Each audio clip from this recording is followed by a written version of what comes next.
Бұл оқиға бір қарағанда қарапайым сияқты көрінеді. Бірақ ішіне үңілсең, адамның жанын ауыртатын шындық жатыр. Біздің ауылда бір келіншек болды, аты Айгүл. Жасы 30-дардың ортасында. Күйеуі ерте қайтыс болып кеткен. 2 баламен жесір қалды. Алғашында ауылдың бәрі оған жанашырлықпен қарады. Байғұс-ай, жас болса да тағдыры қиын екен деп сөйлейтін.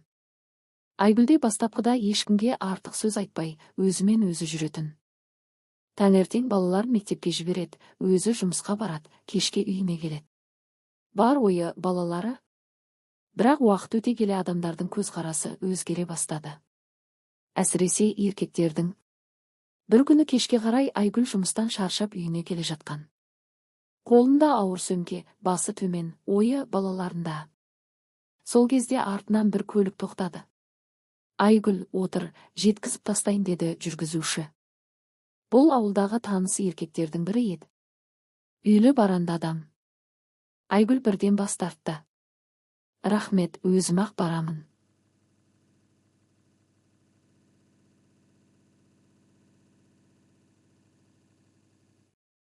Бірақ ол еркек оңайлықпен қоймады. Ой, не болды сонша? Көмектесіп тұрмын ғой. Айгүл іштей бір нәрсені сезді. Оның көзқарасы өзгергенін, бұрынғыдай таза емес екенін сол күннен бастап осындай жағдайлар жиілей бастады. Бірі көмектесейін дейді, бірі жұмыс тауып берейін дейді, бірі балаларына қараймын дейді, бірақ бәрінің астарында бір ғана ниет бар екенін Айгүл жақсы түсінді. Бір күні көршісі келді. Айгүл, жалғыз жүрген қиын ғой, ер адам керек деді астарлап. Айгүл үндемеді. Мен бір таныс жігітті білемін, жағдайы жақсы, көмектеседі. Айгүл сол кезде ашуланып кетті. Маған көмек керек емес. Маған тыныштық керек деді. Көршісі ренжіп кеткендей болды. Бірақ сол күннен кейін ауылда сөз шыға бастады. Өзі сондай шығар, еркектерді өзі тартады, жесір ғой, не істейді, енді осындай сөздер ең ауыр сөздер. Айгүл үшін ең қиыны жалғыздық емес еді. Ең қиыны адамдардың көзқарасы еді. Көшеде келе жатса, біреулер сыбырласып қарайды. Еркектер ашық қарай бастады. Тіпті кейбірі ұялмай сөйлейтін болды. Бір күні тіпті сорақы жағдай болды. Кешкі уақытта есікті біреу қақты. Айгүл балалармен үйде отырған. Кім? Деді. Менмін, ашшы, сөйлесейік, даусынан таныды. Тағы бір ауылдың еркегі. Қазір уақыт емес, кетіңіз, деді Айгүл. Бірақ ол кетпеді. Жалғызсың ғой, сөйлесіп отырайық. Сол кезде Айгүлдің бойын қорқыныш биледі. Балаларына қарады. Есікті іштен бекітіп алды. Сол түні көз ілмеді. Келесі күні ол шешім қабылдады. Бұлай өмір сүре алмаймын деді. Бірақ өмір оңай өзгермейді. Бір күні жұмыста бастығы шақырды. Айгүл, сен жақсы жұмыс істейсің, бірақ осы бірақ деген сөз кейде бәрінен ауыр болады. Егер маған жақын болсаң, жалақыңды көтеремін. Айгүл бірден түсінді. Тағы да бір еркек, тағы да бір ұсыныс. Ол орнынан тұрып кетті. Маған ондай нәрсе керек емес деді. Жұмыстан шығып кетті. Сол күннен кейін жағдайы тіпті қиындап кетті. Ақша жоқ. Жұмыс жоқ. Айнала қысым. Бірақ ең ауыр соққы әлі алда еді. Бір күні мектептен мұғалім шақырды. Сіздің балаңызбен сөйлесу керек деді. Айгүл барды. Мұғалім ауыр күрсінді. Балалар сыныпта сіз туралы сөйлейді. Айгүлдің жүрегі зу ете қалды. Қалай? Анасы жаман деген сөздер айтылып жатыр. Осы жерде Айгүлдің іші күйіп кетті. Өзіне емес, баласына тиген сөз үшін сол күні үйге келгенде ол ұзақ жылады. Балалары ұйықтап қалғаннан кейін үнсіз отырып көз жасын сүртіп отырды. Мен не істедім? Деді сыбырлап. Неге мені бұлай көреді? Осы оқиға енді ғана басталуы. Сол күннен кейін Айгүлдің өмірі бұрынғыдан да қиындап кетті. Жұмыссыз қалды, табысы азайды. Бірақ ең қиыны адамдардың оған деген көзқарасы мүлде өзгеріп кеткен еді. Бұрын аяп қарағандар енді күмәнмен, тіпті кейбірі ашық түрде төмендетіп қарайтын болды. Айгүл соған қарамастан өзін ұстап жүрді. Балалар үшін. Таңертең тұрып, тамағын дайындап, мектепке шығарып салады, сосын өзі жұмыс істеп кетеді. Кешке шаршап келсе де, балалардың жанында күліп отыруға тырысады. Бірақ ішінде не болып жатқанын ешкім көрмейді. Бір күні кешкісін ауа райы бұзылып тұрған. Жел күшейіп, көшеде адам азайған уақыт еді. Айгүл базардан қайтып келе жатқан. Қолында ауыр сөмке, үсті басы шаршаған. Сол кезде артынан баяу көлік келіп тоқтады. Терезесі ашылды. Айгүл, отыр, деді таныс дауыс. Бұл ауылдағы бұрыннан көз салып жүрген еркектердің бірі болатын. Бұрын да бірнеше рет тиісіп көрген. Айгүл бұрылмай, керек емес, деді. Қиындатып тұрма, отыр, деді ол, бұл жолы бұйрық сияқты. Айгүл жүрісін жылдамдатты. Көлік қатарласып жүріп келеді. Мен сені жай жеткізіп тастаймын деп тұрмын ба? Деді күліп. Бірақ ол күлкіде жылылық жоқ еді. Бір түрлі суық, жағымсыз. Айгүлдің іші тітіркеніп кетті. Тоқтатыңыз, деді қатқыл дауыспен. Бірақ ол тоқтамады.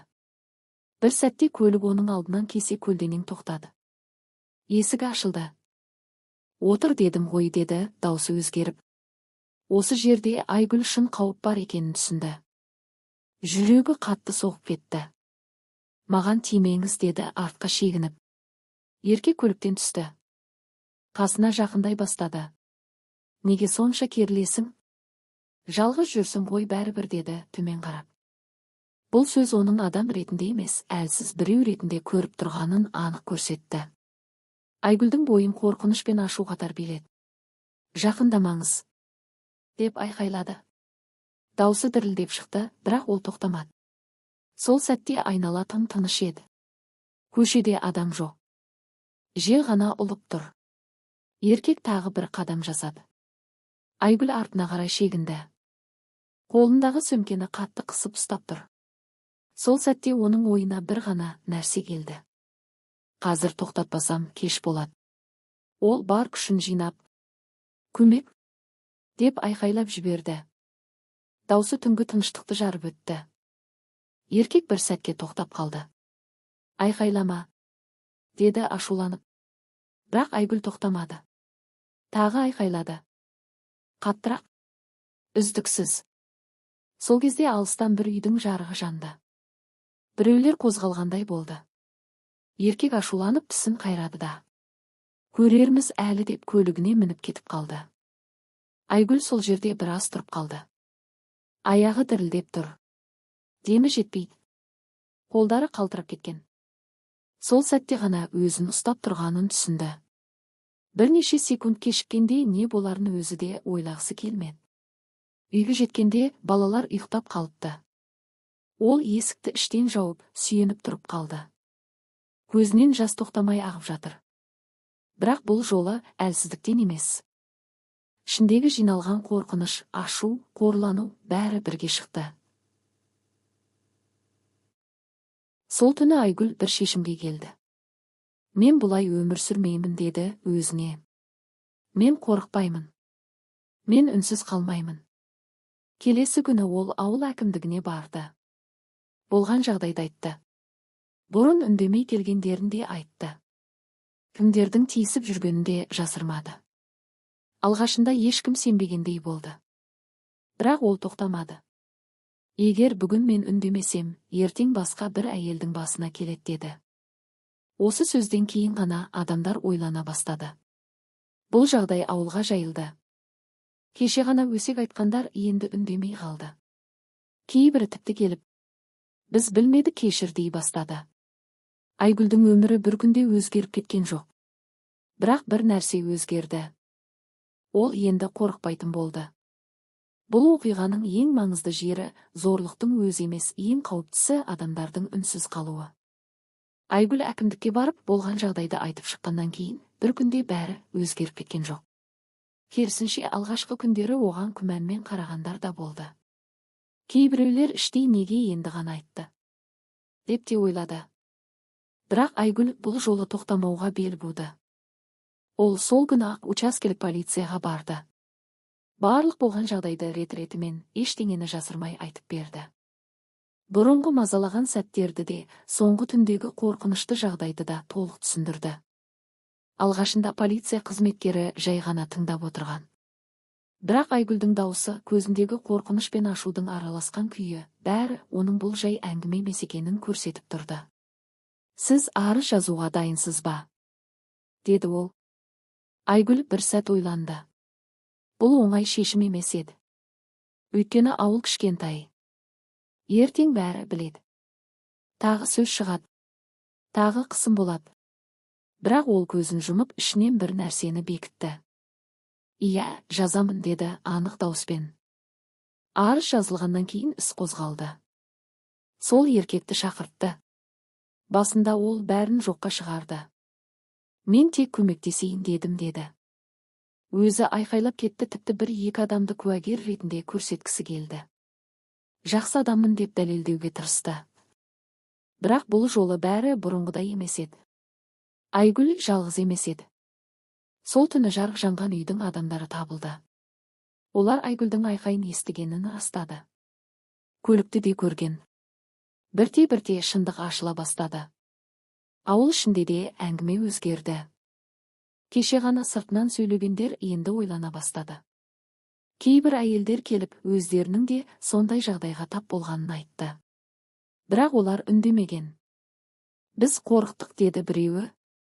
«Ұят болады дедік, сен батылдық жасадың». Осы сөздер Айгүлге күш берді.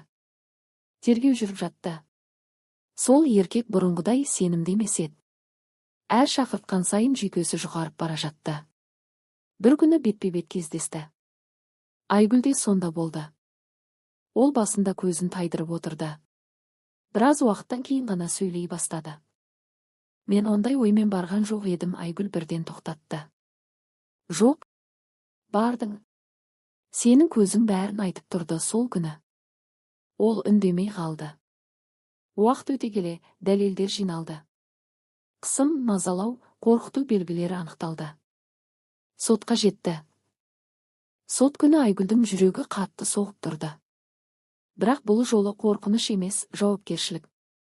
Сот залында тыныштық. Сол еркек те сонда.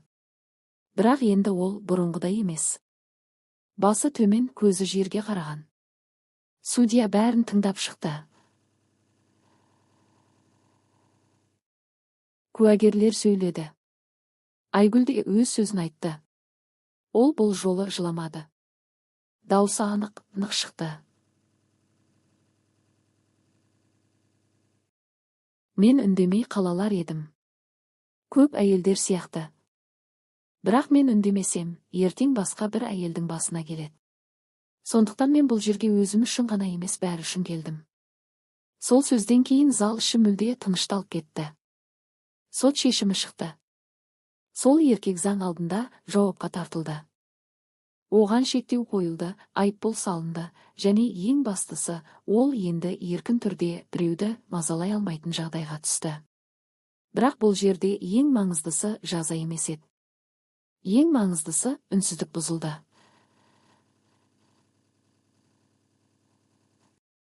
Сол күннен кейін ауылда бір нәрсе өзгерді.